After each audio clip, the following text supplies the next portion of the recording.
Dieu dit à Jacob, debout, monte à Béthel et fixe-toi là-bas. Tu y feras un autel au Dieu qui t'a apparu lorsque tu fuyais devant ton frère Ésaü. Jacob dit à sa famille et à tous ceux qui l'accompagnent, enlevez les dieux étrangers qui sont au milieu de vous. Purifiez-vous et changez de vêtements. Debout, montons à Béthel. J'y ferai un autel au Dieu qui m'a répondu au jour de ma détresse, qui a été avec moi sur le chemin où je marchais. Ils remirent à Jacob tous les dieux étrangers qu'il possédait et les anneaux qu'il portait aux oreilles. Jacob les enfouit sous le térébinthe qui est près de Sichem.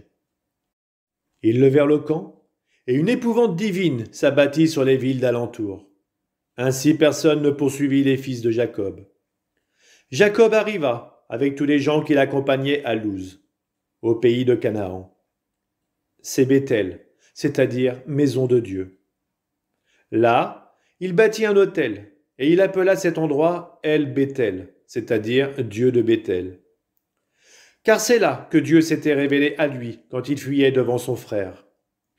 Alors mourut Déborah, la nourrice de Rebecca, et on l'enterra en dessous de Béthel, au pied d'un chêne qu'on appela Alon-Bakout, c'est-à-dire le chêne des pleurs. Dieu apparut encore à Jacob, quand celui-ci arriva de Padan-Aram, et il le bénit.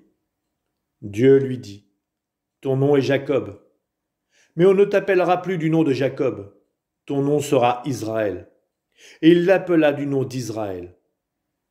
Dieu lui dit encore, « Je suis le Dieu puissant, sois fécond, multiplie-toi, une nation, et même une assemblée de nations, sera issue de toi. Des rois sortiront de toi. La terre que j'ai donnée à Abraham et à Isaac, je te la donne. Je la donnerai à ta descendance après toi. » Alors au lieu même où il lui avait parlé, Dieu s'éleva loin de Jacob. Jacob érigea une stèle en ce lieu où Dieu avait parlé avec lui. Une stèle de pierre. Sur elle, il versa une libation et répandit de l'huile. Et Jacob appela Béthel, ce lieu où Dieu avait parlé avec lui. Ils levèrent le camp et quittèrent Béthel. Il restait à parcourir une certaine distance pour arriver à Ephrata, quand Rachel accoucha. Et ses couches furent pénibles. Au cours de cet accouchement difficile, la sage-femme lui dit, « N'aie pas peur, tu as encore un fils. » Dans son dernier souffle, au moment de mourir, Rachel l'appela Benoni, c'est-à-dire fils du deuil. Mais son père l'appela Benjamin, c'est-à-dire fils de la droite. Rachel mourut, et on l'enterra sur la route d'Ephrata, c'est-à-dire Bethléem. Jacob érigea une stèle sur sa tombe. Aujourd'hui encore, c'est la stèle de la tombe de Rachel. Israël leva le camp et planta sa tente au-delà de Migdal-Éder. Or, tandis qu'Israël demeurait dans cette région, Ruben alla coucher avec Bila, concubine de son père, et Israël la prit. Les fils de Jacob furent au nombre de 12. Les fils de Léa, Ruben, le premier-né de Jacob, Siméon, Lévi, Juda, Issachar et Zabulon.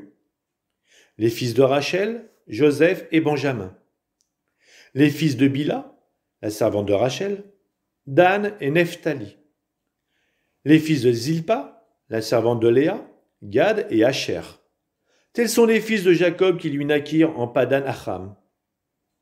Jacob arriva chez son père Isaac à Mambré, à Kiriath al-Arba, c'est-à-dire Hébron, là où Abraham et Isaac avaient séjourné comme des immigrés.